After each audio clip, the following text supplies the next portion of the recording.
안녕하세요. 자, 오늘 수용보상 탈이죠. 자, 오늘 한 3시간 반? 3시간 반 좀 넘게 할게요. 그래가지고 수용보상 이야기 해드리겠습니다.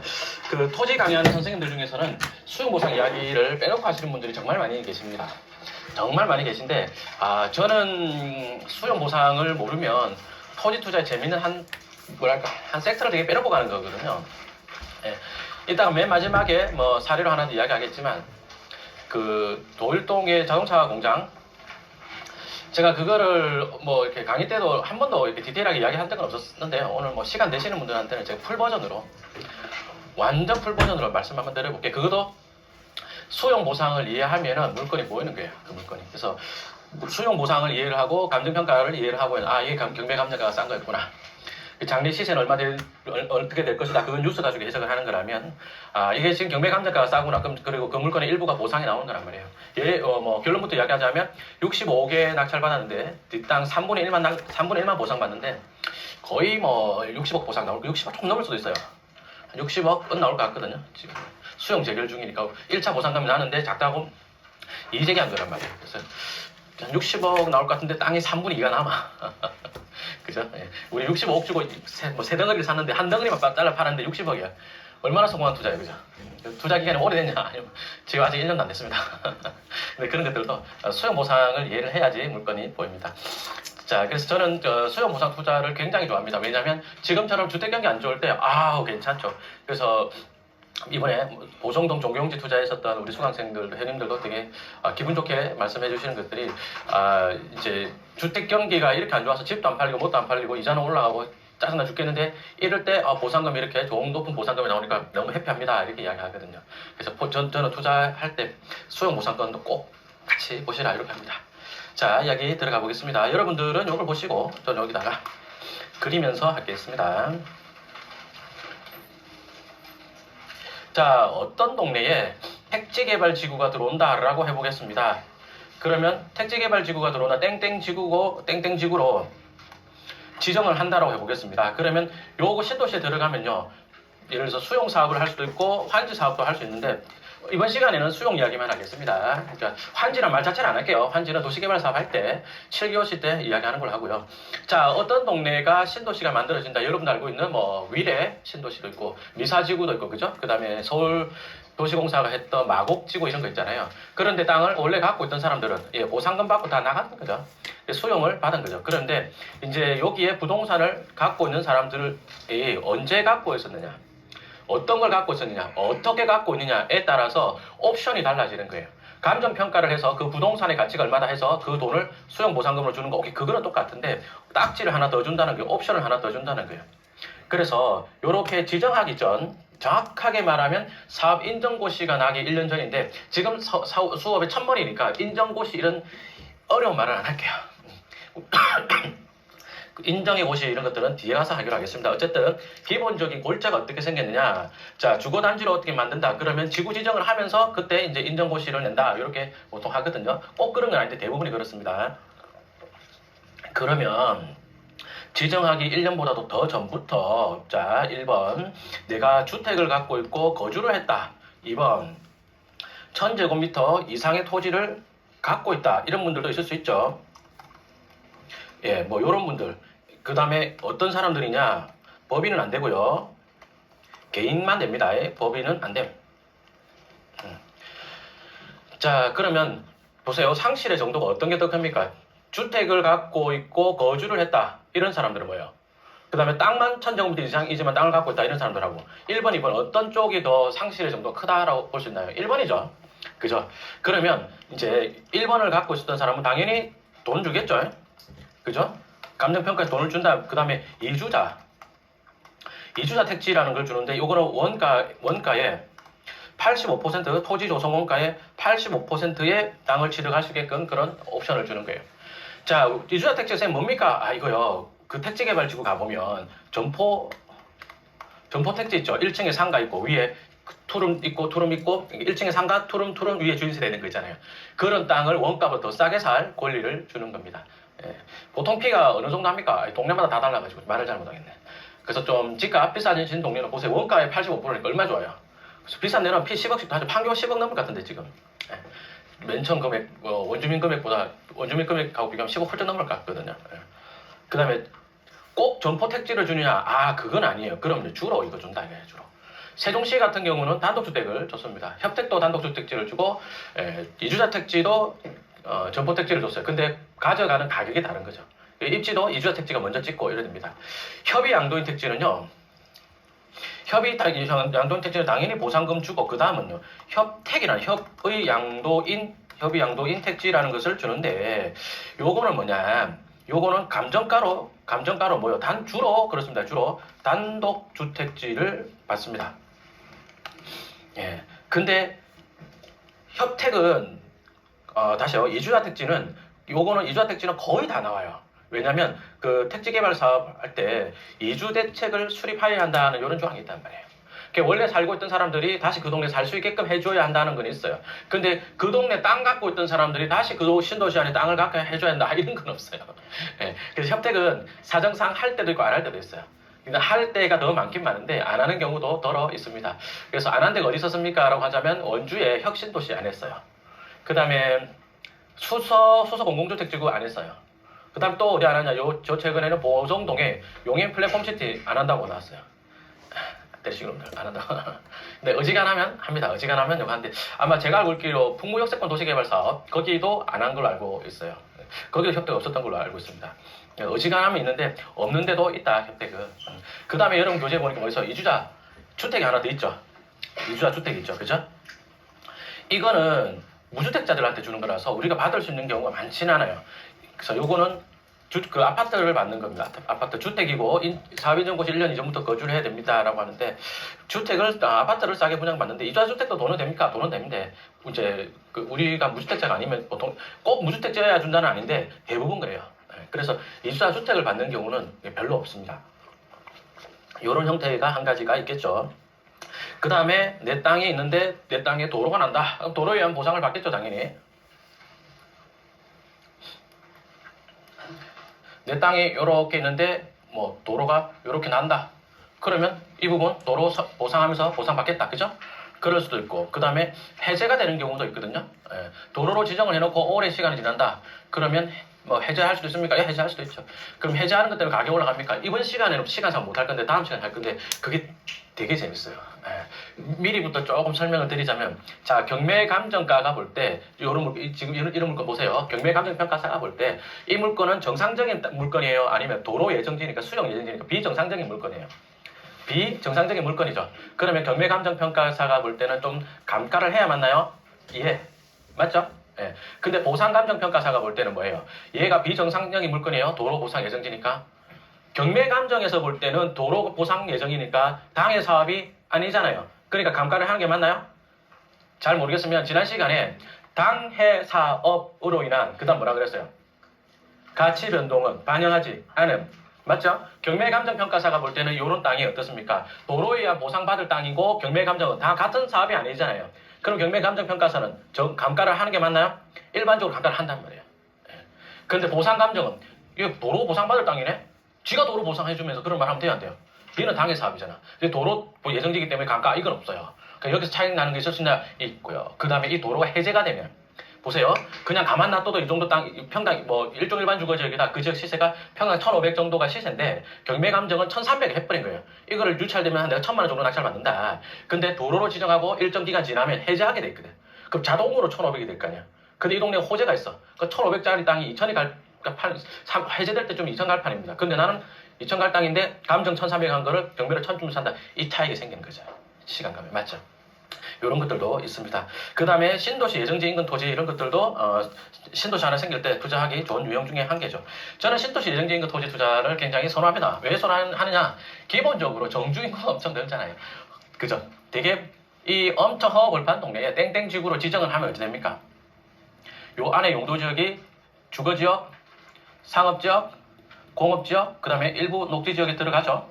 그죠? 그렇지만 땡땡지구가 생겨버리면 요 옆에도 일반적으로 녹지지역이 되잖아요. 그죠? 그러면 녹지지역 되기 전에 용도지역 뭡니까? 관리지역 아니면 농림지역이란 말이에요. 그죠? 그럼 관리지역, 농림지역 이런 것들이 녹지지역이 되고 녹지지역 할 때도 패턴이 어떻다 그랬어요, 그때? 첫 시간 할 때. 농림에서 농업진흥구에서 생산 녹지에서 농업진흥구에 따라왔다가 그 다음에 여기가 추가로 주거지구 올려줄 거 아니면 농업진흥구에 해제된다. 근데 그 진흥구에 해제될 때쯤이 언제입니까? 라고 보면 택지지구 입주할 때쯤이란 말이에요. 그러면 어찌 되겠어요? 정주인구가 늘어서 상업적 가치가 올라가는 데들이 많죠. 그죠? 그러면서 요 택지지구에 도로가 뭐 요렇게 해서 요렇게 해서 뭐 서울 가는 도로가 난다. 그러면 이런 도로변에 요런 데 땅들 괜찮습니까? 겁나게 괜찮죠. 요런 데 땅을 영어로 뭐라고 한다고 그랬죠? 스타벅스티티. 드라이브 스루. 그죠? 대신에 우리 지난 시간에 공부했습니다. 이 도로가 땡땡간 도로면 뭐를 봐야 된다? 도로구역. 그죠? 도로 연결하가 날 것이냐 이거를 또 같이 보아야 됩니다.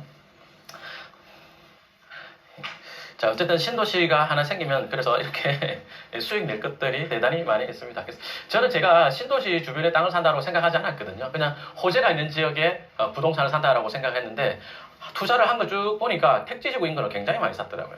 근데 그게 택지지구 들어온다고 쫓아가서 산 게 아니고 호재가 또 택지지구 하나 들어오면요. 적어도 지금 도시개발 사업의 택지개발의 기본적인 개념이 TOD 개발이라 해가지고 대중교통 연계형 뭐 이렇게 말하지 말자. 택지지구 온다. 그러면 도로, 철도, IC, 산단 이런 것들이 세트로 온단 말이에요. 이 중에 몇 개가 같이 붙어 온단 말이에요. 그러니까 정주인구도 늘고 또 그다음에 관리지역 농림지역이었던 것이 녹지지역이 되고 농업진흥구 해제도 잘 되고 그다음에 없던 IC나 산단이나 이런 철도까지 들어오면 완전 좋고 맞죠. 그래야 되지 않습니까? 그러니 그 주변에 투자할 것들이 많이 생기겠죠. 제가 이론적인 내용, 용어 설명으로 바로 들어가지 않고 어떻게 찾습니까 하는 이야기를 간략하게 드리도록 하겠습니다. 어떤 지자체인데 철도, 도로 등이 신설되면서 개발 압력이 높아진다라고 한다면 그러면 첫 번째 개발에 대한 구상이 하겠죠. 그래서 행정계획에서 여기를 개발할까 말까 하는 이야기가 반드시 나올 거 아닙니까? 그죠? 그러고 나면 이제 시가와 예정용지로 또 지정을 할 수 있는데 시가와 예정용지는요 토지이용계획 확인서상에 표기가 되는 것은 아닙니다. 쌤 토지이용계획 확인서에 시가와 예정용지를 어디 표시합니까? 그게 안 들어갑니다. 토지이용계획 확인서에 들어가는 거는 어디 용어예요? 도시관리계획 용어란 말이에요. 도시관리계획 위에 뭐 있던가요? 우리 공법 체계도 할 때. 예? 도시관리계획 위에 뭐 있던가요? 도시기본계획. 시가와 예정용지가 도시기본계획 용어예요. 도시기본계획상 이 동네를 그럼 행정계획으로서 시가와 예정용지로 한번 해볼까? 라고 할 수 있다는 거예요. 이해하시겠어요? 요때 땅 살까요 말까요? 도시기본계획을 봤더니 이 동네가 시가와 예정용지로 딱 표시를 해놨습니다. 그 도시기본계획 한번 출력해서 읽어보면은 거의 뭐 전화번호로 읽는 느낌이에요. 도대체 읽어도 이걸 도대체 왜 읽나 이런 생각이 드는데 그러다가 이제 찾아보다 보면 이제 도시기본계획 안쪽에 이제 시가와 예정용지 이런 게 나오거든요. 그때는 눈이 약간 커져요. 동공이 약간 커져요. 아무튼 이 동네를 그래서 이런 식으로 B시가지인데 시가지로 가겠습니다. 그래서 시가와 예정용지 잡는다고요. 이때 땅 사는 건 저는 별로 좋아하지 않아요. 제가 이야기하기를 고등학생의 대학 진행 계획 같은 거다라고 말씀드렸잖아요. 그래서 저는 시가와 예정용지 상태 땅 사는 저는 별로 좋아하지 않아요. 그냥 아까 저는 째려봐요. 째려봅니다. 그러다가 이제 개발행위 허가제한 지역 지정을 한다든지 그 다음에 사업시행자 협약을 맺는다든지 어쨌든 요 중간에 개발행위 허가제한 지역을 포함해서요. 요 중간에 어떤 그 개발 계획들이 구체적화되어서 행정 뉴스로 막 나오기 시작합니다. 그래서 개발 계획에 대한 뉴스가 나오거든요. 그래서 그 뉴스를 곰곰이 읽어보고 요 타이밍이면 땅 사도 되겠다라고 하는 것을 저는 추천해요. 그러니까 이 단계 때는 시가와 예정용지 표시하거나 도시기본계획 단계에서는 그때는 사지 말고 관심만 갖고 있다가 그러고 나서 좀 더 구체화되면 뉴스 나온단 말이에요. 그죠? 그럼 저는 요 무렵에 뉴스를 읽고 해도 되겠다를 검토하는 거 저는 그런 방법을 추천합니다. 용어야 모르면 나중에 도저히 찾아보면 되잖아요. 그죠? 근데 전체적인 맥락의 감을 잡아야 되거든요. 그래서 요 무렵에 사놓고 자 개발행위 허가제한 지역 지정한 것이 개발구역으로 지정한 것은 아니란 말이에요. 이해하시겠어요? 그러면요 사업시행자 협약 맺고 거의 대부분이 그렇습니다. 꼭 그런 거 아닌데 요쯤에 더 뒤에 이제 협약 맺고 나서 땡땡지구로 지정을 한단 말이에요. 그럼 이때가 보통 사업 인정 고시가 나는 날이거든요. 이해하시겠어요? 이런 패턴입니다. 그래서 이렇게 찾아 들어가도 인정 고시 되기 1년 이전의 물건을 찾을 수 있느냐? 찾을 수 있습니다. 투자할 수 있느냐? 투자할 수 있죠. 1년 전에. 패턴이 반드시 이런 건 아닌데 이런 패턴인 것들이 투자를 하기가 좀 수월하다는 거죠. 질문 드려볼게요. 하남의 교산지구, 그 다음에 그 부천의 대장지구, 인천의 계양 테크노폴리스, 테크노 땡땡 지구, 그 다음 또 뭐 있죠? 고향의 창릉 신도시 등등. 그거 지정되기 전에 지정될 걸 미리 알 수 있었던 사람 손 한번 들어봐요. 경찰서 가야 되니까 손 한번 들어봐요. 없죠? 그 내부 정보 가 있지 않으면 알 수 없거든요. 그럼 쌤 이런 거는요. 제가 상계 신도시 지정하는데 투자 사례가 3개가 있었거든요. 뭐 실전반 사례 3개 있어가지고 블로그에 글을 썼더니 한국경제신문사에서 바로 전화가 오는 게 어떻게 알았냐. 그 교산지구나 뭐 이런 데가 아니고 지자체에서 짜잘짜잘하게 하는 것들 있잖아요. 이런 것들이 도시기본계획, 개발계획, 행정뉴스, 행정계획 이런 것들로 나온단 말이에요. 그걸 좀 쳐다보고 있다가 아유 이건 사도 되겠네 하고 산 거예요. 근데 그런 것들이 이제 상계 신도시에 포함이 된 것들이죠. 택지주 크게 가는 국토부가 가는 거 말고 작게 하는 것들 간 거죠. 요 뒤에 사례 한번 어떻게 하는 거 사례를 한번 이야기해 볼게요. 제가 좀 굉장히 좀 영광스러운 일이 하나 몇 년 전에 있었습니다. LH 사태 기억나시나요? LH 직원들이 내부 정보를 이용해서 광명신도시 같은 데 미리 선투자를 했죠. 딱지 보상 투자를 노리고 그러죠.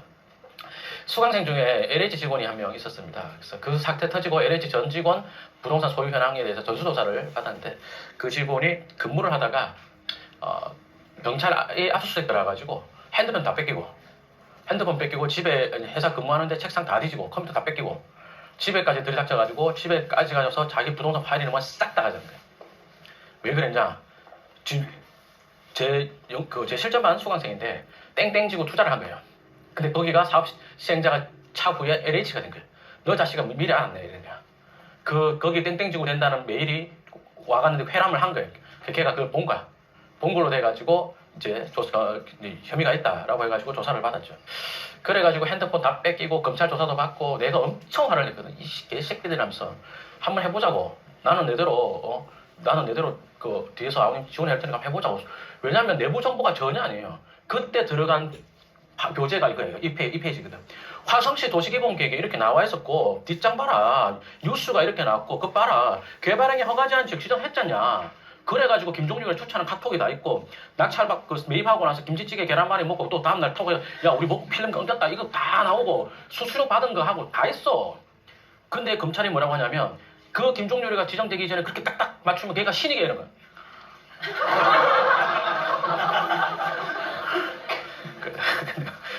수강생 막 울면서 형님 나 진짜 울려 막 우는데 검찰이 형이 신이냐고 막 그런 거예요. 나 기분 되게 좋은 거야. 야 울지 마라 하면서 내가. 근데 어쨌든 그 무혐의 났습니다. 핸드폰 뺏기면 거의 구속된다고 알고 있으라고 그랬거든요. 주변 변호사들이. 근데 이제 엄청 강하게 항변을 했죠. 그래서 교재에다 있고 나 이거 누구가 모른다고 그렇게 하면 되냐고 막 했습니다. 아무튼 자 요거 뭐 도시개발계획 잠시 보면서 이야기해 볼게요. 중심지 체계에 보니까 뭐라고 해놨습니까? 6도심 9지역 중심 되어 있죠. 6도심에 송산, 남양, 봉담, 병점, 동탄, 향남 등등 지금 인구가 많죠. 10년 전에도 이 동네 인구가 많았습니까? 인구가 많은 동네였죠. 그죠? 10년 전에도 이 화면을 이거 안 찍어도 되는데 여러분 교재에 있어요. 찍고 싶으면 교재를 찍어요. 네. 자 다시 어쨌든 지금 이야기하는 6도심도 그렇고요. 그 다음에 옆에 이런 지역 중심이란 이런 데도 좀 상대적으로 좀 작은 도심이죠. 이런 데들 다 있는데 이미 그러니까 10년 전, 20년 전에도 땡땡면 이래가지고 인구가 절어 있는 데였거든요. 근데 매송은 2020에는 없었어요. 화성시에서 2020년까지 우리 화성시의 인구 배치를 이렇게 하겠습니다. 라고 할 때는 매송이 공간구조 설정 구지역 중심에 없었거든. 근데 2035에 생긴 거예요. 어이? 이게 뭐지? 그럼 이 동네에다가 인구 증가 계획이 있네, 인구 배치 계획이 있네, 맞나요? 맞죠. 그죠? 그래서 이제 매송을 째려봅니다. 그럼 매송을 왜 째려보냐? 매송에 뭐 좋은 일이 있어서 그러냐? 자, 매송면 한번 가보기로 하겠습니다. 어느 연예인 부부, 스포츠 스타 부부가 저한테 땅을 하나 해달라고 해서 여기 뭐 간 적이 있었거든요. 그때 갔다가 이 상권 최고 상권에 가서 우리 커피 한잔 합시다 라고 간 적이 있었습니다.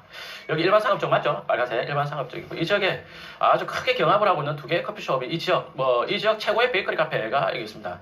보시면 매송다방하고 매송다방한 게 어천다방한 게 보죠. 이 지역 최고 상권입니다. 이 용도 지역 일반 상업적이니까 이 지역 최고 상권입니다. 자, 이런 동네에 인구 배치 계획이 있어요. 이 동네 이제 매송면 인구가 크게 늘어날 거라고 합니다. 자, 그랬을 때 여러분이 화성시장이다. 이 동네 부시고 재개발 재건축 하겠어요, 이거? 도시 재생을 해가지고 인구 배치 계획을 세우겠어요. 자, 이 동네 뭔 호재가 있느냐 하고 다시 한번 내려다 봤더니 여기에 뭐 있어? 지금 지하철 지나가죠. 그죠? 여기에 그때 당시로서는 수인선이 공사하고 있었고요. 그 다음에 인천발 KTX가 그때로서는 계획이 잡혀 있었습니다. 아까 봤죠? 그죠? 이 지역 최고의 카페 두 개 봤잖아요. 거기가 이 지역 최고 상권 일반 상업 지역인데 이 동네에 더블 역세권이 될 예정이네. 그것 때문에 인구 배치 계획이 생겼네. 맞나요? 맞죠. 그렇다면 여러분들이 화성시장이라면 아까 있던 주택 부시고 사람들 뭐 큰 아파트를 짓겠어요? 아니면 이렇게 허업을 판 농지에다가 땡땡 신도시를 만들겠어요? 여기다 신도시를 만드는 게 훨씬 편하겠죠. 맞죠? 저는 내심 기대를 하기를 여기도 다 좀 들어가면 좋겠다 이 생각했어요. 너무 썩었잖아. 너무 썩었으니까 그냥 다 싹 밀고 도시개발 사업을 싹 세려보면 좋겠다는 생각을 갖고 있었는데 어쨌든 화성시는 그렇게 하지 않고 이렇게 보면 이렇게 오바로크 친 거 보이죠? 이렇게 아까 매송다방 여기입니다. 그거를 제외하고 이렇게 해가지고 택지개발지구를 하겠다라고 발표를 했습니다. 요때 발표를 한 게 아니고 이제 2018년 뭐 요때 뉴스 났나요? 2017년 8월 30일자에 고시를 띄웠습니다. 화성시 매송면 어천리 숲공리 이론에다가 자 요런 식으로 개발행위 허가 제한 지역으로 지정합니다라고 합니다. 자 다시 여기 보니까 개발행위 허가 제한 지역 지정한다 그랬잖아요. 그죠? 토지 이용계획 확인서를 봤더니 쌤 제가 토지 이용계획 확인서를 봤더니 개발행위 허가 제한 지역을 지정해놨는데 이거 그러면 개발 못하게 하는 거니까 나쁜 거 아닌가요? 라고 생각하기 좋은데요. 개발행위 허가 제한 지역은 대부분 다 좋은 거예요. 그런데 이때 뭐를 중점적으로 봐야 되냐면 제한 사유를 반드시 확인을 해야 됩니다. 아시겠어요? 그래서 제한 사유를 보면 개발행위 허가 제한 지역이 좋은 건지 엄청 좋은 건지 감이 딱 잡히거든요. 자 보겠습니다. 어천에 있던 개발행위 허가 제한 지역 보니까 제한 사유 해놨죠. 매송면 어천리 숲공리 아까 그 베이커리 카페 있는 그 동네 있죠? 그 동네 근처에다가 개발 제한 구역을 해제하고 그 다음에 어천 역세권 개발 사업을 추진하고 있으며 그 주변에 도시관리계획이 변경된다. 도시관리계획이 용도지역 뭐 그 다음에 도시계획시설 지구단위계획 이런 것들이잖아요. 그죠? 그러니까 뭐예요?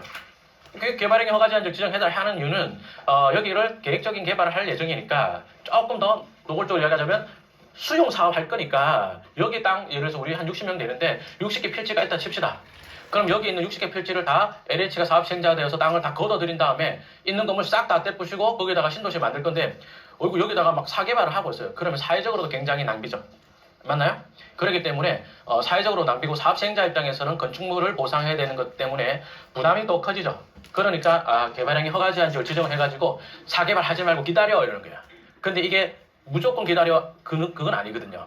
개발행위 허가 제한 지역은요 3년간 지정을 하고요. 그 다음 연장을 하면 2년간 가능합니다. 그래서 이런 패턴이 어디 또 있냐면 경기도 광주에 가면요. 경기도 광주에 가면 광주 역세권 도시개발 사업 하는 데가 있죠. 거기 1단계 개발 사업 할 때도 개발행위 허가 제한 지역 지정한 다음에 개발구역 지정하면서 개발행위 허가 제한 지역을 해제를 했거든요. 다시 질문 드려보겠습니다. 역세권 개발 사업을 한다고 개발행위 허가 제한 지역을 지정했어요. 그러면 개발구역으로 지정은 몇 년 안에 할 것 같아요? 몇 년 안에 할 것 같아요? 3년 안에 할 것 같죠? 그럼 길어지면 맞아요. 근데 이게 3년 걸린다 5년 걸린다가 아니고 그 안에 그 이내에 한다가 일반적이라고요. 그래서 경기도 광주도 보면 역세권 개발 사업 1단계 하고 2단계 개발 사업을 지정을 하고 한 3년 넘게 지정을 안 했거든요. 그러니까 광주시가 연장을 했어요. 그래서 3년 했다가 개발행위 허가 지역 3년 했다가 2년 늘렸다가 5년까지 갔다가 요 최근에 주민들 환경영향평가 하는 거 설명회 하고 하면서 개발구역 지정한 걸로 제가 알고 있습니다. 그래서 요런 패턴의 것들이 따라가면서 투자하기가 대단히 수월하죠.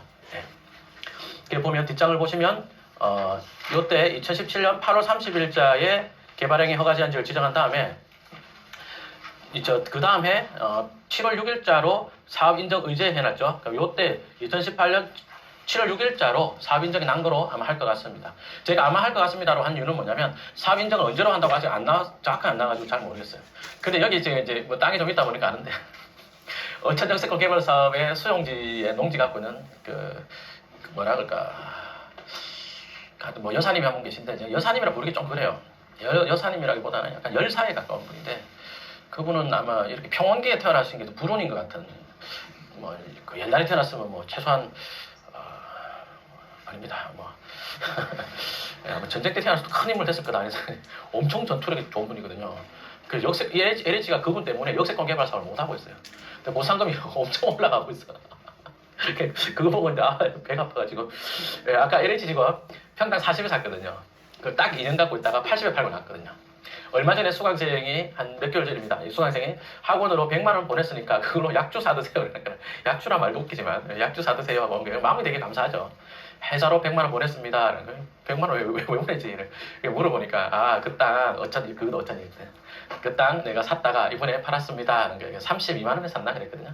그분이 조금 더 먼저 사고 좀 더 길게 가져갔는데 100만 원에 팔았거든요. 괜찮죠? 다 요때 산 거예요. 2017년에서 2018년 요 사이 산 것들이 그 정도 됐고, 역세권 개발 사업지 내 농지는 보상이 지금 한 150 나온다. 뭐 정도 말 나오고 있습니다. 요런 패턴이 그때거든요. 그러면 우리는 어떤 식으로 투자를 했느냐? 자, 여기에 역세권 개발 사업을 하고 지하철이 하나, 두 개 개통하잖아요. 그죠? 그러면 이제 요 주변의 땅들을 사버렸어요. 왜냐면 그때 당시로서 여기 안에 땅에 수용 보상 들어갔을 때 매매 나온 물건들이요. 요 안에 것이 더 비싸고 밖에 게 좀 쌌거든요. 요게 100이면 요건 70 정도. 여기가 60, 70 하면 여기 40만 원, 35만 원 이 정도 했거든요. 그럼 여기 나중에 역개통하고 펜스 치고 그 다음에 KTX, 인천발 KTX도 개통할 준비를 하고 있을 때쯤이면 다음 우리 차례에 역세권 개발 사업 될지 안 될지 모르지만 다음 우리 차례라고 올라갈 가능성이 크니까 사자라고 한 거예요. 그 계산이 잘 맞아서 이렇게 된 거죠.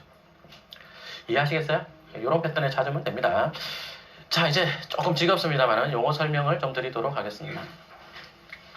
수용지 근거법이 뭐냐? 공익사업을 위한 토지 등의 취득 및 보상에 관한 법률인데 맨 앞에가 뭐예요? 공익사업을 위한 토지 등의 취득 및 보상에 관한 법률 앞단위가 공익사업이죠. 그죠? 그러면 뭐예요? 사익사업은 이 수용사업을 못합니까? 예. 원칙이 그렇습니다. 그래서 그 민간개발 사업들 중에서도 그 사업의 종류가 여러 가지가 있는데 뭐 민간이 지주택 같은 것도 그렇죠. 주택 다시요 그 면적의 얼마 이상 소유권을 얼마 이상 확보한다. 그때 뭐 수용권 있게끔 하겠다. 오케이 그런 정도는 있어요. 그런 정도는 있지만 그 외에 원칙적으로는 공시법 한다. 이거 수용 사업은 공익 사업만 가능한 겁니다. 그러니까 사업 시행자가 LH 가능하죠.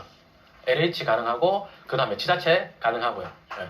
그럼 대장지구는 뭡니까? 대장지구는 수용을 할 때는 LH였나 경기도시공사였나 지분이 50.1% 해가지고 걔네들이 과반이어서 수용 사업을 하고 뒷단에 실질적인 개발 사업이라는 것들은 49.9 갖고 있는 김만배 쪽에서 하고 지금 생각해도 참 말이 안 되는 거예요. 그게 도시개발 사업에 사업 시행자 김종률 납입 자본금 5천만 원에 김종률 100% 대사다. 그 여러분 뭐라 생각해서 저 새끼 저거 뭐야 이럴 거냐. 대우건설도 아니고 맞죠? GS건설도 아니고 김종률 100% 얼마나 웃겨요. 납입 자본금 5천만 원 주택건설은 여러 없는 거. 아무튼 그렇습니다. 그래서 저는 뭐 부동산 전문가 입장에서 이재명 엄청 싫어합니다. 이재명 엄청 싫어합니다. 그 정치 이야기를 하면 제가 좋을 일 없는데 말이 안 되는 이런 구도를 아는 제 입장에서 말이 아예 안 되는 구도를 갖고 있죠. 자, 다시 갈게요. 자, 그래서 공익사업 할 때만 요 공지법을 써서 보상을 할 수 있다. 맞나요? 예, 맞습니다. 그러니까 형님들이 가끔 질문 주실 때, 쌤, 내 땅이 요렇게 있는데, 땅 주인이 도로 낸다고 하면서 요렇게 도로를 내려고 하는데, 내 땅 살려고 하는데, 내가 그럼 땅 안 팔면 어찌 됩니까? 안 팔면 끝이나. 수용 안 당합니까? 민간이 하는 거잖아요. 그래서 개인이 하는 거잖아요. 그래서 그런 건 아닙니다. 택지개발 사업, 도시개발 사업, 정비사업 이런 거 다 되는데, 정비사업 중에서 뭐는 안 될 것 같아요? 재건축은 아닙니다. 재건축은 공시법이 안 돼요. 왜냐하면 재개발은 공공사업으로 본다. 맞아요. 그럼 재건축은 민간사업으로 봐요. 예, 간주가. 그래서 재건축구역에 내가 토지를 갖고 있다. 그럼 조합은 자격이 없단 말이에요. 그럼 수용 당하지 않습니까? 수용 안 당해요. 그러면요. 매도 청구. 매도 청구가 뭔데요? 팔아라 이거잖아. 수용은요. 너 돈 안 줘 이 자식이. 그러면 보상금을 공탁 끊어버리고 땅을 등기를 강제로 가져가 버려요. 그게 수용인데 매도 청구는 재건축은 매도 청구는 팔아라. 감정평가하니까 네 땅 얼마네 팔아라. 뭐 안 판다 그러면 팔아라 이러거든. 그럼 금액이 뭐예요? 팔아라 할 때 금액이 평당 100이었다. 팔아줘 이러면 이제 200 되는 거예요. 맞죠? 그래서 저는 법이 그렇기 때문에 그 빌라 단지 이런데 빌라 재건축은 안 하는 게 맞다. 빌라나 단독주택 많은 데 있잖아요. 방배동 같은데 탈이 많이 생길 수밖에 없어요. 그런 데는 수용권을 줘서 재개발로 가는 게 맞지 않냐는 게 제 개인적인 생각이고, 자 여기서부터 중요합니다. 보상의 범위. 내가 부동산을 갖고 있다. 그럼 위에 토지도 있고 밑에 토지도 있고 위에 건물도 있고 건축물도 있고 뭐 지붕도 있고 나무도 있고 오만 거 다 있죠. 그리고 거기서 장사를 하고 있는 세입자도 있고 세입자의 인테리어도 있고 세입자의 영업권도 있고 맞나요? 맞죠? 소 키우고 있다 소도 있고요. 닭 키우고 있다 닭도 있고요. 맞나요? 예, 다 있습니다. 싹 다 보상해줍니다. 싹 다 보상해줍니다. 예전에 제가 평택에 그 장기미집행 도시개시설로 보상받은 쉽게 할게요. 도로 난다고 해가지고 보상받은 땅이 하나 있는데 제가 그 도로 보상받을 거라고 답사를 안 갔거든요. 떨어질 수도 있고 이래서 답사 안 가고 그냥 평택시 전화통하고 낙찰받은 4,780만 원 낙찰받은 사례가 있는데 4,780에 낙찰받고 농협에서 3,800 대출받고 1,000만 원, 1,100만 원 들여서 도산 게 있는데 그냥 2년 지나서 보상금 한 9,000 받았어요. 9,000 정도 받았는데 원래는 9,000 더 받아야 돼요. 근데 낙찰받을 때 위에 컨테이너 있었거든요. 그 다음에 주차장 한다고 뭐 이렇게 뭐 판넬 같은 걸 이렇게 갓바시아지 울타리 같은 거 좀 있었어요. 그런 거 다 나온단 말이에요. 은행나무도 있었어요. 근데 보상받기 전에 딱 갔더니 컨테이너 없으신 거예요. 컨테이너 어디 갔지? 울타리 없으신 거예요. 이거 내 땅, 이거 울타리 누가 뜯어갔어? 좋다. 그거는 가져갈 수 있다 치자. 와, 허전한 거예요, 내 땅에. 은행나무 누가 뽑았어? 시골 인심 그 다 뻥이라니까. 다 뻥. 와, 다 훔쳐가야 돼, 다 훔쳐가. 저 나무 누구 도둑 맞아봤거든요. 옛날 전원주택 있을 때 전원주택 안에 그 나무 되게 좋은 거 있었거든요. 와, 그것도 뽑아가 돼. 오늘 그 전원주택 놀러 갔는데 좀 허전한 거야. 그 땅이 푹 빠져 있어. 뭐지? 나무를 뽑아가네. 와, 은행나무 그 뽑아가니 은행나무가 보상 다 해준단 말이야. 그런 일이 있었습니다. 아무튼 자, 그래서 위에 있는 건 보상이랑 보상 다 해주는데 토지는 어떻게 보상해 줍니까? 자, 여기다 쓰면서 해볼게요. 여러분 공시지가 어떻게 알고 있습니까? 재산세 내보신 분들 많으실 거 아니에요, 그죠? 그러면 개별 공시지가로 재산세가 나오던가요? 개별 공시지가에다가 곱하기 해가지고 재산세율 하나요? 예, 맞습니다. 그럼 쌤, 표준지 공시지가는 뭡니까? 알려드릴게요. 자, 우선 개별 공시지가는 어떤 목적이냐? 아, 징수의 목적이에요. 그러니까 A씨 당신 땅이 얼마짜리네? 라고 해가지고 개별 공시지가 매긴 다음에 얼마짜리 땅 갖고 있으니까 뭐 1년에 얼마씩 재산세 좀 내주시오. 오케이, 그런 목적인데요. 표준지 공시지가는 뭔 소리냐면 요거는 보상과 감정의 목적이야. 감정평가의 목적입니다. 자, 뭔 소리냐면 표준지는 그럼 뭐냐? 대표성 있는 토지의 가격 또 감정가라 합시다. 대표성 있는 토지의 감정가, 시세는 아닙니다. 시세보다 쌉니다. 이렇게 만들어 놓은 게 이게 뭔 소리냐면, 자, 우리 지금 교실에 60명이 있는데 60개 필지가 있다고 해봅시다.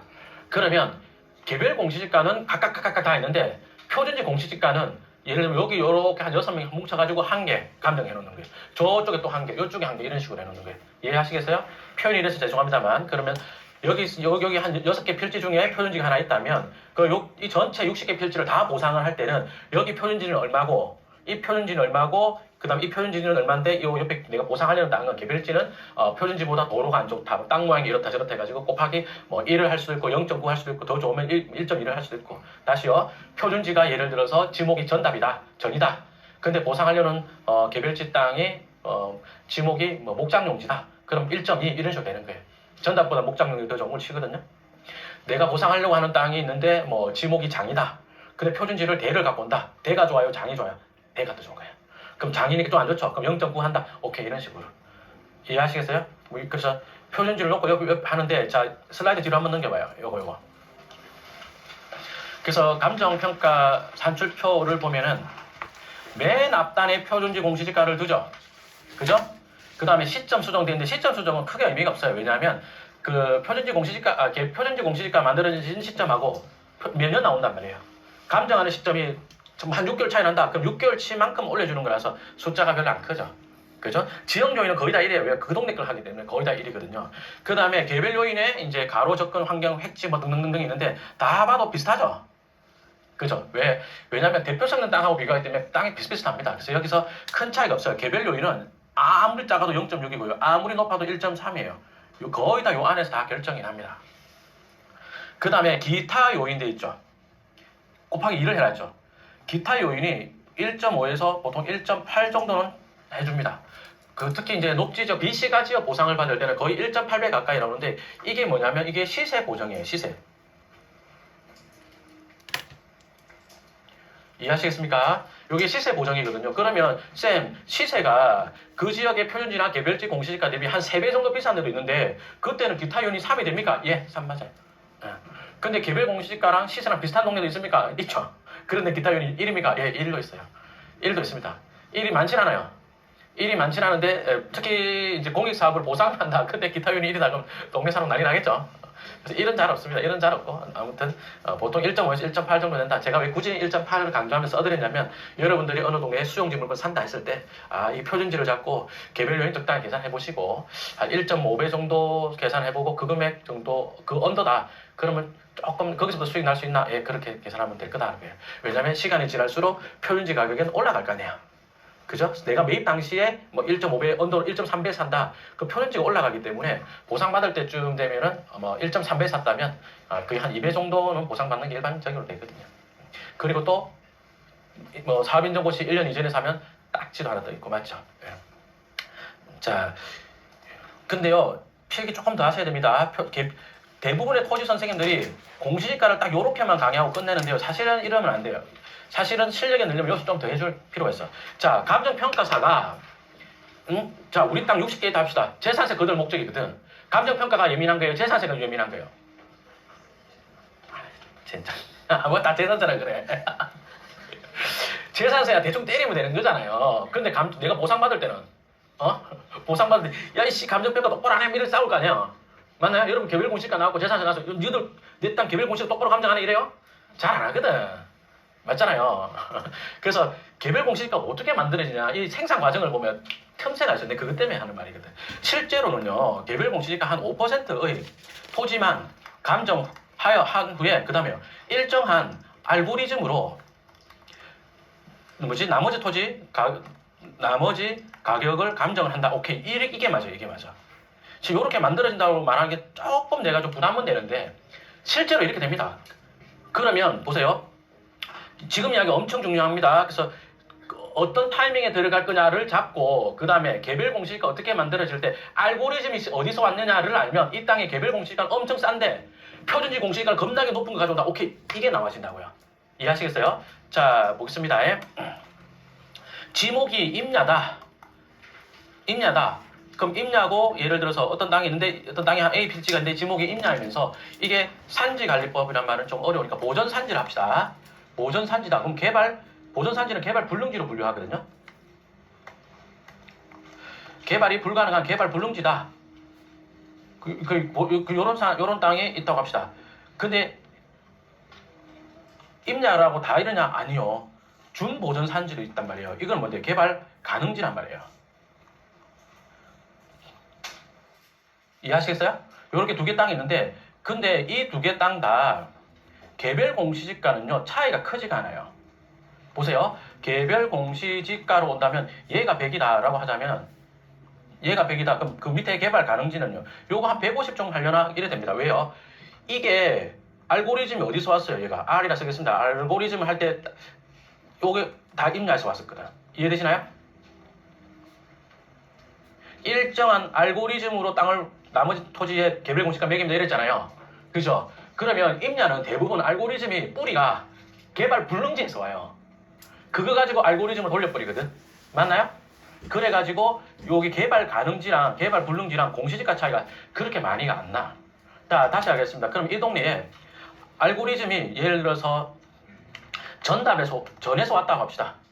전에서 온 거다. 그러면 이 알고리즘은 어디 땅을 갖다 뿌리겠어요? 어떤 땅에다 대상지로 삼느냐? 그러면 이 지역에, 그 지역에 전, 답, 과, 뭐 잡종지로 이거 갖다 쓸 수도 있습니다. 등등등 해가지고 온단 말이에요. 그럼 이런 땅들의 이런 건 당연히 개발 가능지고 그 다음에 개별 공시지가는 얼마쯤 갈까요? 이런 거 한 500 이 정도 할 거란 말이에요.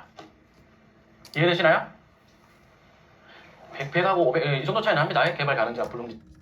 1점 할 때 냐 그러면 이 지역에 그 지역에 전, 답, 개별 공시지가는요 차이가 크지가 않아요.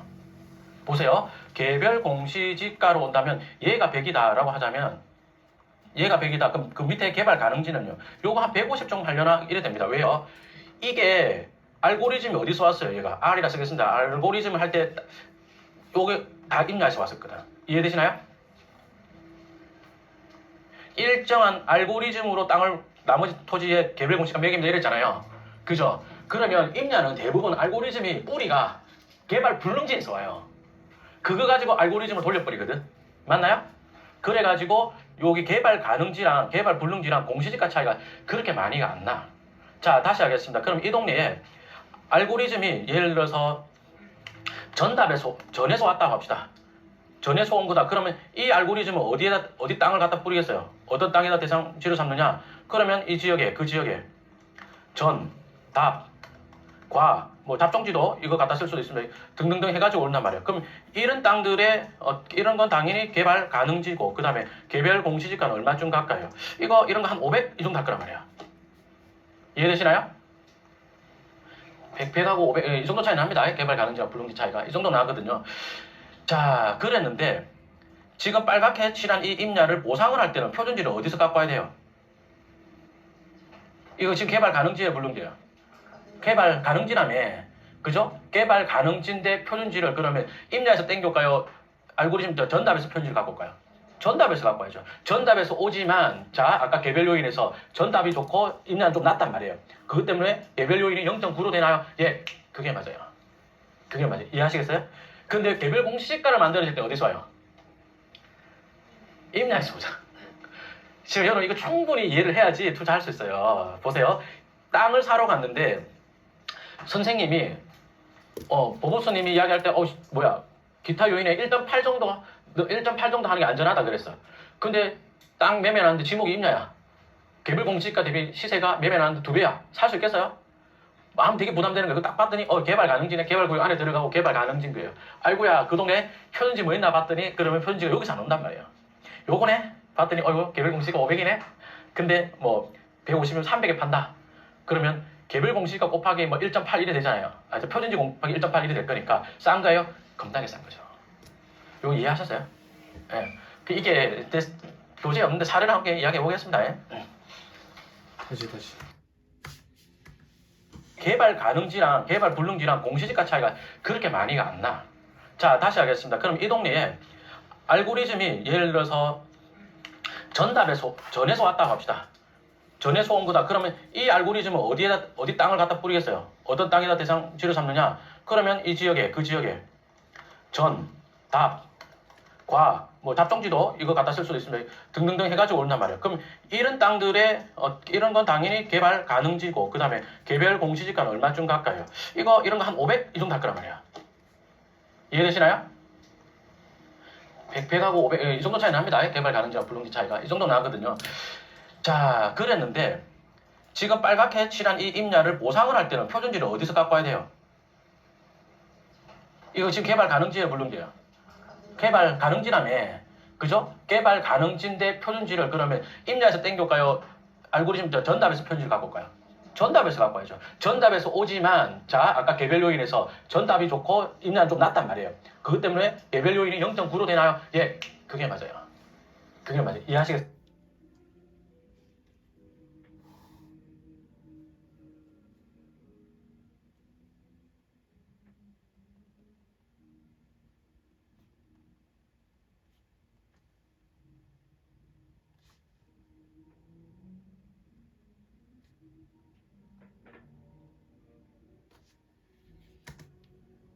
근데 개별 공시지가를 만들어질 때 어디서 와요?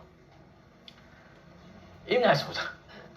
지금 여러분 이거 충분히 이해를 해야지 투자할 수 있어요. 보세요.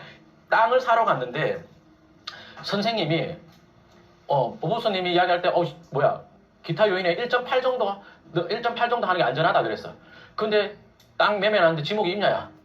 개별 공시지가 대비 시세가 매매하는데 2배야. 살 수 있겠어요? 마음 되게 부담되는 거예요. 딱 봤더니 개발 가능지네. 개발구역 안에 들어가고 개발 가능지인 거예요. 이 정도 차이 납니다. 개발 가능지와 불능지 차이가. 이 정도 나거든요. 자, 그랬는데 지금 빨갛게 칠한 이 임야를 보상을 할 때는 표준지를 어디서 갖고 와야 돼요? 이거 지금 개발 가능지예요, 불능지예요? 개발 가능지라며. 그죠? 개발 가능지인데 표준지를 그러면 임야에서 땡겨올까요? 알고리즘 전답에서 표준지를 갖고 올까요? 전답에서 갖고 와야죠. 전답에서 오지만, 자, 아까 개별 요인에서 전답이 좋고 임야는 좀 낮단 말이에요. 그것 때문에 개별 요인이 0.9로 되나요? 예, 그게 맞아요. 그게 맞아요. 이해하시겠어요? 근데 개별 공시지가를 만들어질 때 어디서 와요?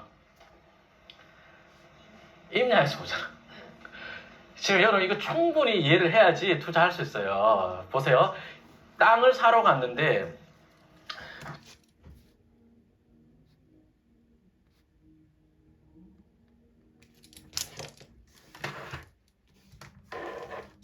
선생님이 보보스님이 이야기할 때 뭐야 기타 요인에 1.8 정도 하는 게 안전하다 그랬어. 근데 땅 매매하는데 지목이 임야야. 개별 공시지가 대비 시세가 매매하는데 2배야. 1.8 정도 땅을 사러 갔는데 선생님이 보보스님이 이야기할 때 뭐야 기타 요인에 1.8 정도 하는 게 안전하다 그랬어.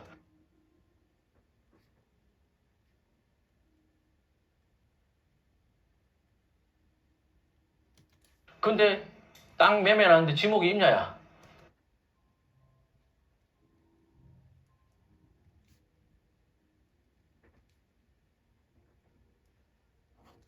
개별 공시가 대비 시세가 매매하는데 2배야. 살 수 있겠어요?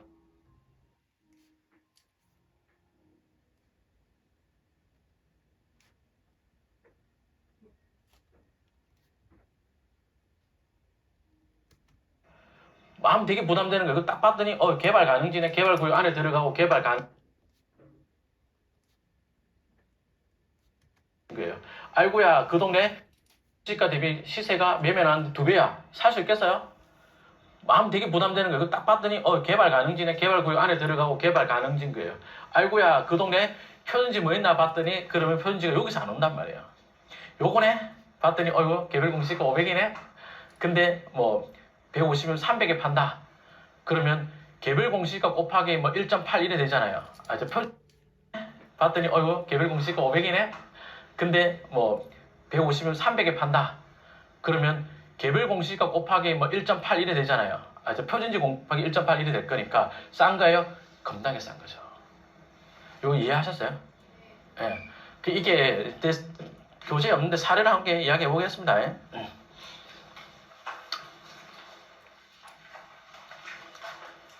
교재에 여러분들이 요 뒤에 요거 개별 공시가 표준지 공시가 요걸 보면서 한번 해보면 좋겠어요. 슬라이드가 171인가? 그렇겠습니다. 71 맞아요? 예. 예. 저기 용인의 플랫폼 시티 투자 사례가 그 뉴스에 나온 적이 있었습니다.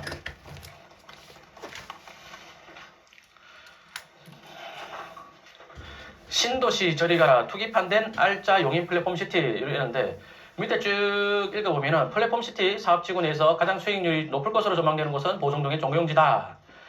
선거가 끝나고 2019년 1월에 15명이 내게 필지를 사들였다. 실전만 15명입니다.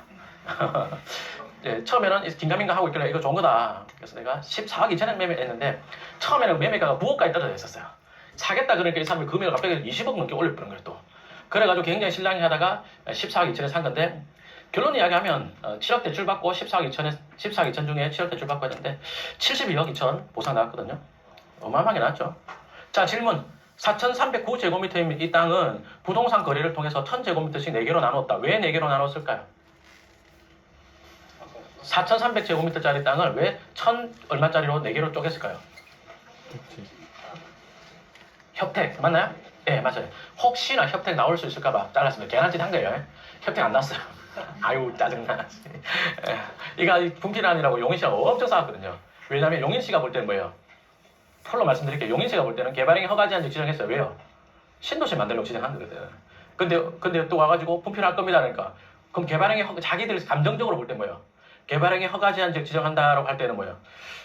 건물 짓는 것도 안 되지만 분필도 못한다가 당연히 마음속에 있었을 거 아니에요. 근데 그 개발행위 허가제한적 보면은 그 플랫폼시티 개발 여기 없네. 그냥 가겠습니다. 플랫폼시티의 어떤 그 개발행위 허가제한 지역에 제한 행위를 보면 뭐 건축 뭘 석축을 쌓는 거 많아. 분필이 없네. 야, 분필 없잖아. 분필 없는데 니가 왜 안 된다 그러냐고 내가 그랬지. 그러니까 어떻게든 막으려고 난리치는 거예요. 근거를 대발하고 팍 짜증나게 그랬지. 우리 시는 다른 조례 다른 부분을 들고 와가지고 우리 시는 바둑판식으로 분필하는 거 기획부동산으로 간주하게 되면 안 됩니다. 이러더라고. 님 바둑을 네 알로 두냐고. 4개 필지로 자르는데 우리가 200제곱미터로 자르는 것도 아니고 4개로 자르면 왜 안 되냐고. 막 싸웠지. 결국은 이게 저기서 할템 해보라고 씨발 우리 행정소송에서 한번 싸워보자고 그랬지. 하세요 그러더라고. 한다고 했지.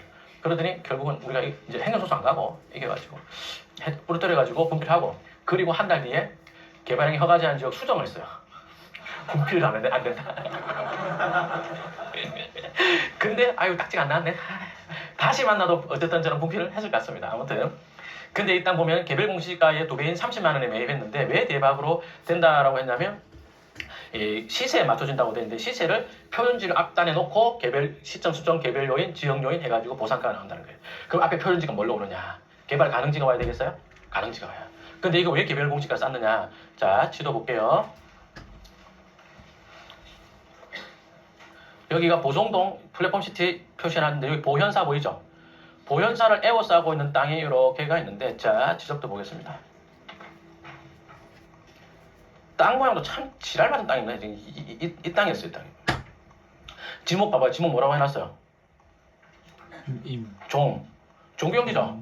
그게 종교용지입니다. 그래서 우리가 종교용지를 이렇게 4개로 잘라서 빨간색처럼 4개로 잘라서 이렇게 한 거고 원래는 이제 계약할 때는 전체를 하나로 사고 그러면서 이제 그 계약서 특약에다가 분필해서 잔금 치는 걸로 그렇게 썼죠. 등기 치고 분필하면 취등록세 또 내야 되거든요. 그래가지고 분필해갖고 등기 치는 걸로 넣어서 했는데 그래 이제 이게 봐봐요. 스카이프 한번 봐봐요. 이게 보면 이게 지금 봐. 이게 뭐예요? 개별 공시지가 어디서 온 것 같아요? 이거 지금 느낌이. 상태가 뭐예요? 나무죠. 나무가 아니라 상태가 뭐예요? 산이죠, 산. 나무로 덮여 있잖아요.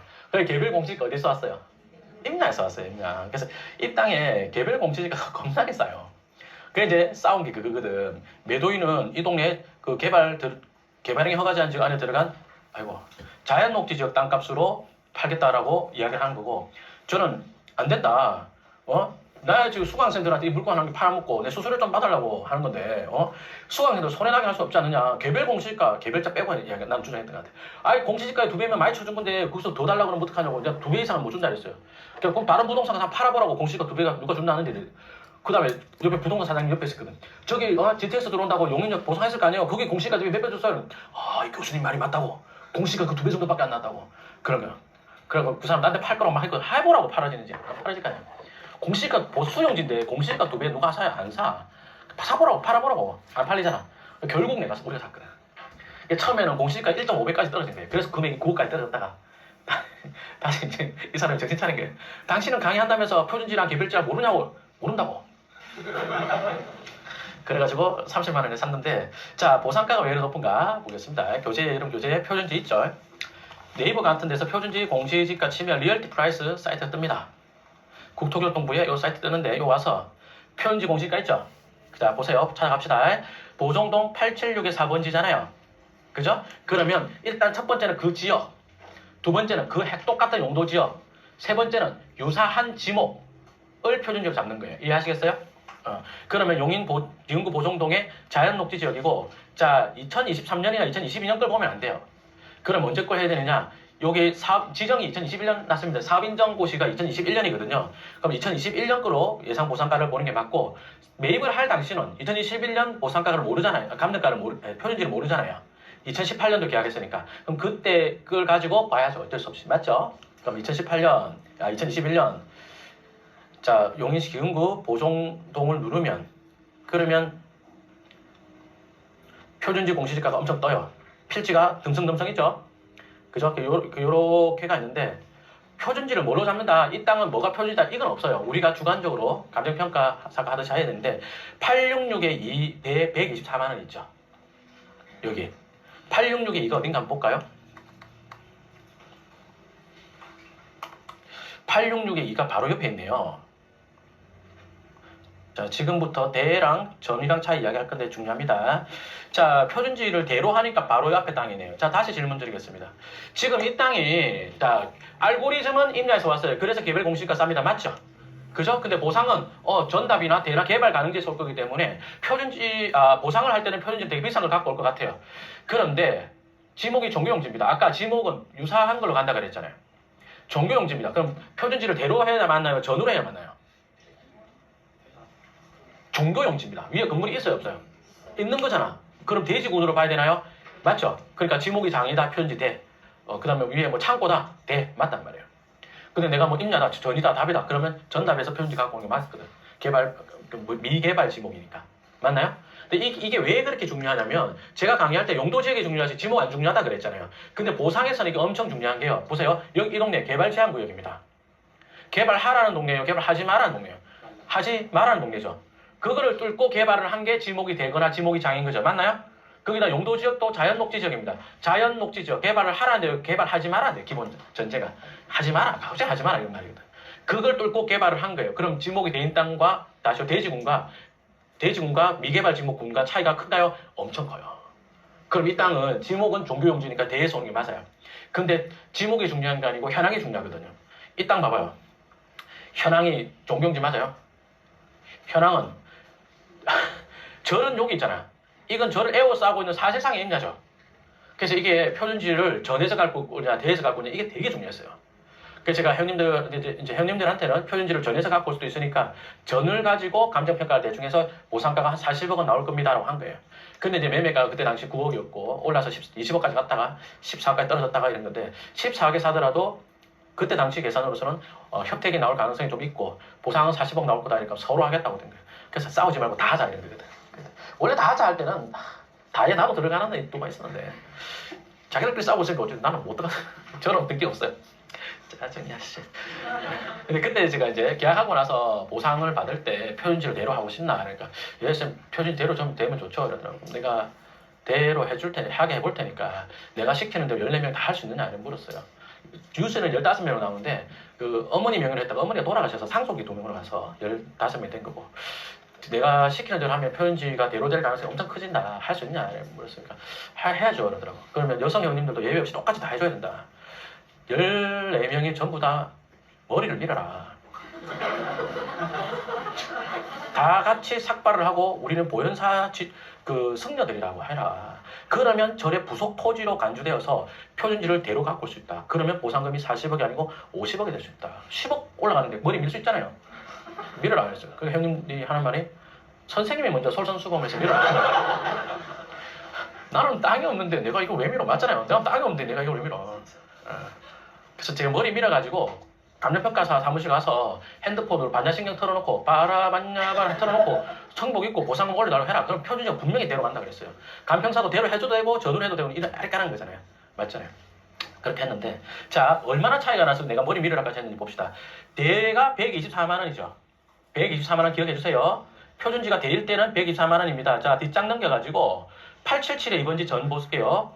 877의 2는 어디냐? 바로 앞에 다 있는 이 땅이네요. 그죠? 그럼 표준지는 무조건 이 두 개 중에 한 개거든요. 표준지는 무조건 이 두 개 중에 한 개인데 보십시오. 저는 얼마예요? 85만 원. 84만 9,500원 맞죠? 아까 124만 원이었나요? 봅시다. 124만 원 나누기 84만 9천 원만 할게요. 하니까 1.45배 정도 나오죠? 맞나요? 맞나요? 그러니 이거를 맨 앞단에 두고 저 표준지 금액을 맨 앞단에 두고 뒤에 기타 요율을 갖다 붙인다 생각해봐요. 1.5배 차이가 엄청 금액 차이 크죠? 맞겠죠?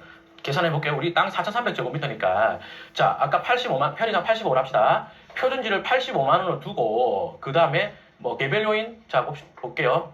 이 땅하고 이 땅 보면 요거는 도로 접해 있고 이거는 지적도상으로 맹지죠. 출입 도로는 이렇게 있습니다. 이렇게 도로는 있는데 지적도상으로 이 땅이 맹지란 말이에요. 그러면 개별 요인 어떻게 해줄까요? 0.777 7이랑 6 정도 떨어져요. 7 정도 해주고 그 다음에 보정 얼마나 해줄까요? 1. 시세 보정 기타 보니 1.8 한다 치고 곱하기 4,300제곱미터 한다면 46억 정도 보상이 나오겠죠. 이건 뭐예요? 표준지를 전으로 봤을 때. 자 다시 표준지를 대로 갈까요? 표준지를 대로. 표준지 대로 124만 원이었나? 124만 원 곱하기 이게 좋아요. 이게 좋아. 이게 훨씬 좋네. 맞죠? 그럼 이번에도 개별 요인은 0.7 하고 그 다음에요. 면적 4,300제곱미터 곱하기 하고 기타 보정 1.8 하니까 67억 나오잖아. 차이 엄청 크게 벌어지죠. 그죠? 그러니까 내가 머리 밀으라 할 만하잖아. 맞죠? 어쨌든 결론은 72억 2천이 나왔습니다. 근데 자 한 번 더 봅시다. 개별 공시지가는 15만 원이죠. 이해하시겠어요? 예. 요거를 계속 타겟 잡으면 어떤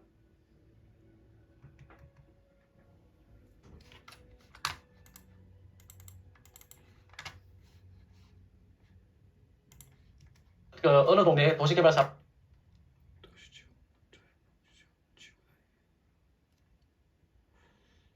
도시자연업지 땡땡지구 개발사 한다. 요렇게 말하면 돼요. 부동산 가서 개발 가능지 이렇게 어려운 말 할 필요 없고, 지구 안에 들어간 건데 공시지가 좀 싼 거 있으면 줘요. 그러면 이제, 그런 것 두세요. 그러면 그런 것들이 보통 인야에서 알고리즘이 종료용지나 이런 것들이 있거든요.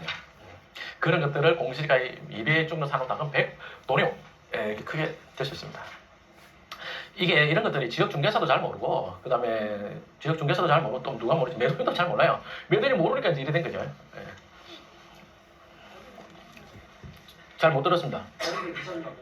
머리 안 밀었어요. 머리 안 밀고 그 70명 나와가지고 사람들이 하는 말, 씨, 머리 밀었으면 큰일 날 뻔했다고. 오, 머리 밀을 해가지고 큰일 날 뻔했다고. 어차피 제 머리가 아니기 때문에 뭐 머리 밀었으면 더 효과 좋. 머리 민 덕분 된 거라고 막 내가지고. 죄송합니다. 실제로 보상금이 72억 2천만 해보니까 이렇게 나왔더라고요. 필지별로 금액은 좀 다르게 나왔습니다.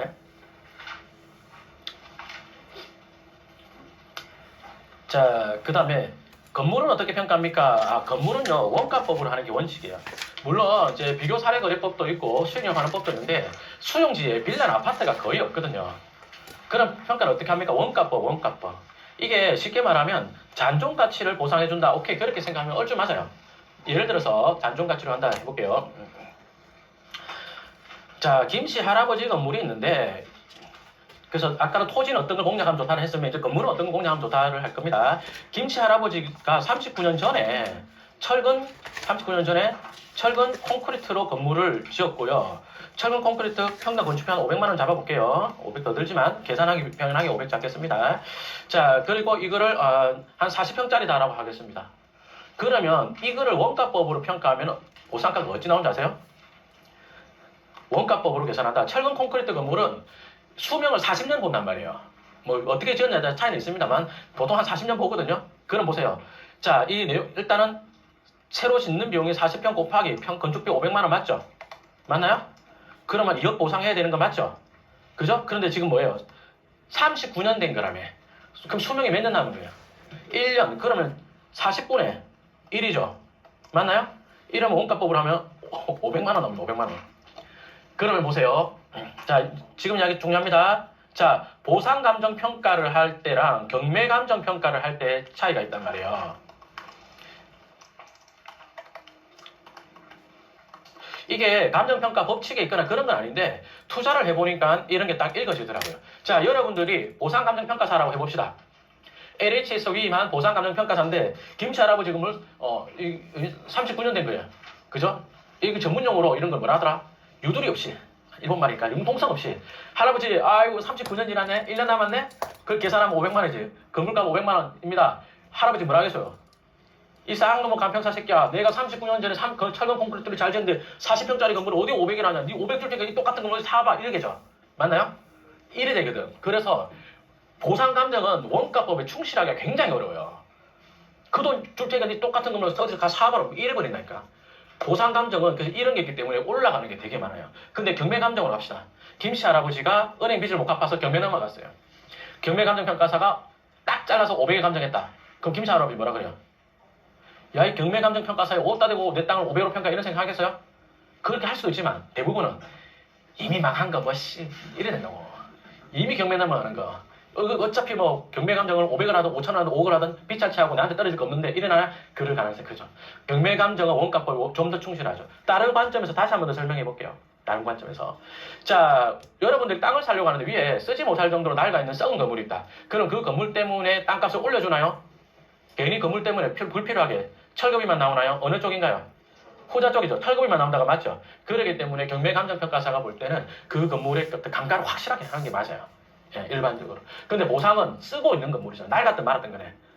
맞나요? 그 보상감정은 보상당하는 사람의 관점에서 보는 경향이 좀 있고 경매감정은 낙찰받는 사람 관점에서 보는 성향이 좀 있는 거죠. 이해되시나요? 그래서 그 차이가 있어요. 그래서 결론, 어떤 건물이 돈 된다? 결론, 썩은 건물은 썩은 거. 땅은 어떤 거? 땅은 개발 가능지 있냐? 아니면 개발 가능지 있냐? 어떤 거? 이런 게 돈 됩니다. 예. 그래서 우리 보성동 종교용지 땅이 위에 썩은 건물 하나 있었으면 끝내주는 건데, 아무것도 없네. 나무밖에 없어요, 나무밖에. 컨테이너 뭐 이런 게 좀 있긴 있어요. 비닐하우스, 불법 비닐하우스 이런 게 있는데, 그런 것들은 전체 보상가치 너무 미비하니까 별로 없고. 썩은 건물 사례를요, 저 뒤에 사례를 한 개 보여드려 보겠습니다. 슬라이드가 이게 한 182, 3쯤 되려나요?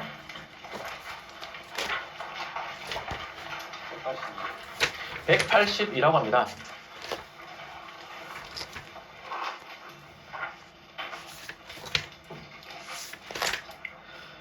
영동군 황감면 마산리에 김장국 박사님이라고 해서 지인이 낙찰받은 사례인데, 여기가 적당히 설명할게요. 도시지역 일종 일반 주거지역 돼 있는데 하천 저촉 돼 있죠. 그죠? 하천 저촉이라 해놓고 건물 상태를 보세요. 어떤 건물이에요? 거의 뭐 건물이라기보다는 거의 수맥 그 자체죠. 땅도 다 젖어. 집이 이거 어떻게 사는 사람 맞죠? 그래서 그냥 보상만 노리고 낙찰을 받은 거거든요. 그래서 이제 나중에는 하천의 보상을 받았는데 여러분 필기 잘 해보세요. 메모 잘 해놓으세요. 자, 토지는 1943만 원 감정했죠. 토지 감정은 1943만 얼마를 감정했는데 건물 감정 가볼까요? 1978년도에 지어진 벽돌 슬래브 지붕이라고 되어 있잖아요. 그죠? 1978년도에 지어진 벽돌적 건물이다. 그럼 이거 내용연수, 이거 한 수명 30년 보는 거거든. 철근 콘크리트가 아니니까 한 30년짜리인데 1978년에 지어졌으면 88년, 98년, 2008년, 아이고 끝났네. 맞죠? 그런 건물이니까 감정가를 19평짜리를 800만원, 또 나머지 뭐 32평짜리 달아낸 것들도 850만원. 자, 건물은 얼마 감정했어요? 건물은 총 1650만원에 감정했습니다.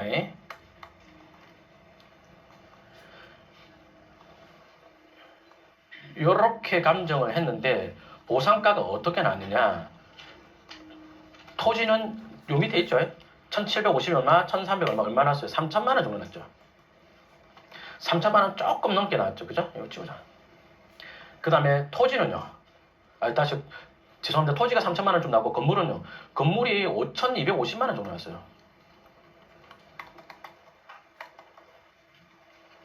여기 전체가 8300 나왔잖아요. 그죠? 8300 나왔는데 토지가 3천 얼마니까 나머지 건물이죠. 5천 한 250만원, 5,300만원 쭉 나왔습니다. 그러니까 어떻습니까?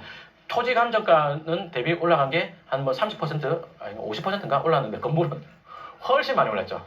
그죠? 심지어 이 건물은요, 사람이 거주를 못해요. 예. 자고 일어나면 거의 내가 물고기가 된 기분이랄까. 예. 정말 수맥 그 자체라면 수맥 그 자체. 근데 보상금이 이렇게 나왔습니다. 왜요? 썩은 건물이라서요. 그래서 여러분들이 내가 수용지 물건인데 건물이 너무 낡았다. 예. 예. 살 때는 건물값 안 주고 산단 말이에요. 맞죠? 보상받을 때는 건물 새로 짓는 값이 있기 때문에 감정가가 대단히 많이 올라갑니다. 자, 그 밑에 과수 및 임모, 분묘 이장비, 영농, 축산, 영업보상 등등 싹 다 나오고 이주대책도 나옵니다.